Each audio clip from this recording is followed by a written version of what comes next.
Hello, Crixis here and welcome to this week's video. As you can see from the title, I'm going to mix my own gouache colors, and I thought of this idea some time already ago, and I bought specifically these plastic pans to put paint in. And yeah, I just thought, well, I might mix my own colors because sometimes I'm lazy to mix the colors and I'm just picking the colors from paint tube. So rather to do that, I can mix them beforehand and then put them just straight on top of the page. I also wanted to create something more connected to nature, and apparently, I have this book called Nature's Palette, and it really inspires me.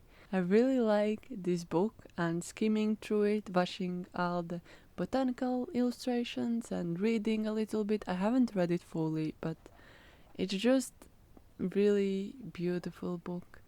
I really like William Morris' book and just William Morris' art in general, and he's amazing pattern artist, and the color combination he uses, it's like gorgeous colors. So I thought, well, I might get inspiration from him as well. And if you want to make your own gouache colors, you can use any designer's gouache or just regular gouache, which you can reactivate it, because if you will mix Holbein, for example, acrylic gouache, you will not get this effect. Like the gouache will just dry and that's it. You will not have been able to reactivate it. So if you want to mix your own colors, grab gouache that you can reactivate it, or watercolors, but they will be more transparent than gouache. And just mix like your color by your taste and what you would use normally, or something like that. Or you can just get inspiration from one specific colors in different pictures or photographs or view outside the window, anything actually. And yeah, you just need the tubes of gouache. If you don't have a lot, I would suggest to buy like primaries and mix your own color. Then you need palette knife, of course, and the surface where to mix the colors. For me, I use like plastic organic glass, I think, and it works really well, and it's really easy to wash it afterwards. Then you need like a cloth or something. I used a little bit of water as well in some parts to just get rid of the excess paint, which already dried up on palette. And that's it. Actually, you don't need a lot of things. Oh yeah, of course, pans. You need pans as well to put color inside. But after that, you don't need a lot of things. For me, it was really good to see how the color looks on paper. So that's why I have this paper, as you can see. And I put it so I can see how the colors look on the paper.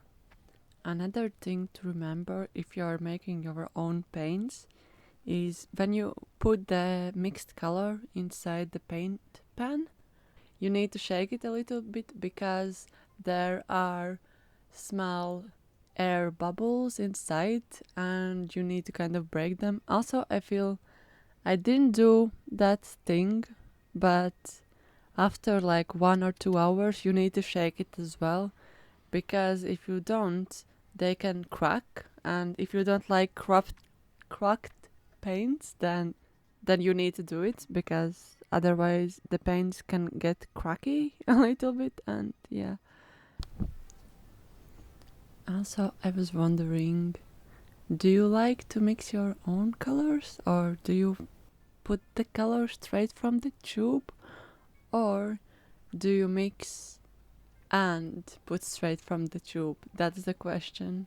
Because before, when I was studying undergrad and when I was in Riga design school, I always mixed colors, but now when it comes to illustrations, sometimes I pick the specific color from paint tube and use that instead of mixing it.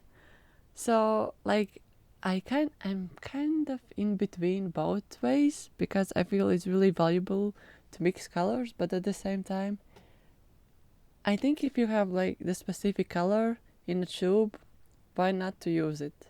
Or just in one part to mix the colors and in other one just leave it like it is.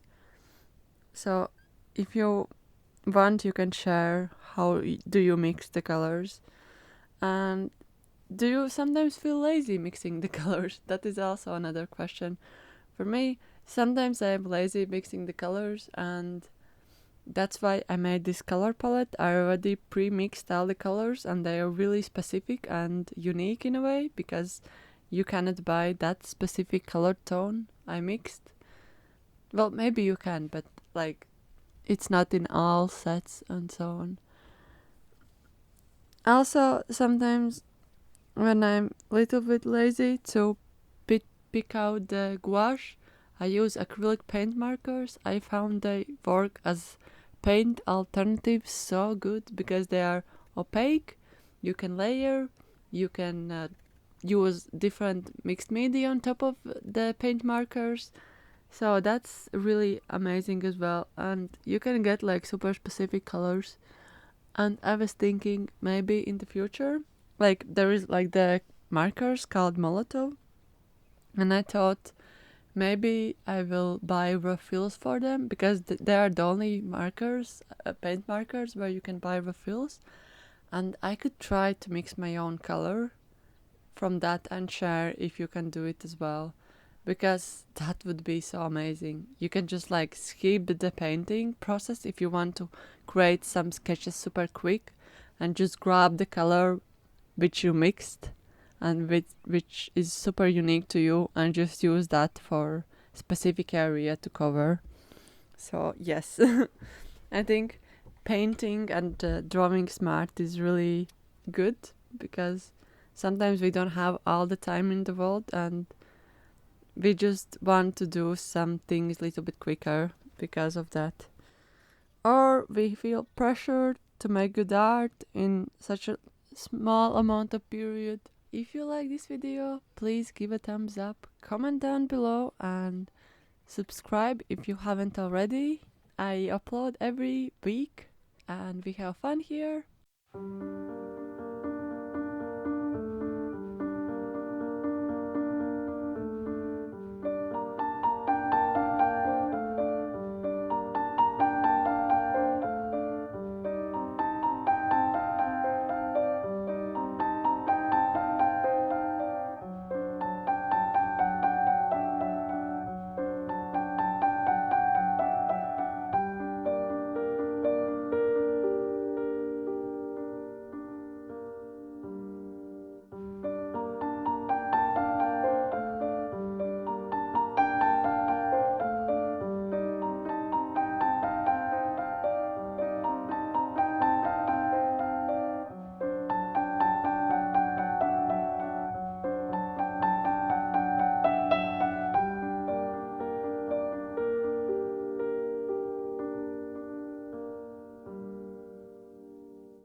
thank you for watching this week's video. I hope you enjoyed it and find it calming in this time. Okay, see you next time. Have a good day, evening, morning, wherever you are, and stay safe. Okay, bye. Bye. Bye, bye, bye, bye, bye.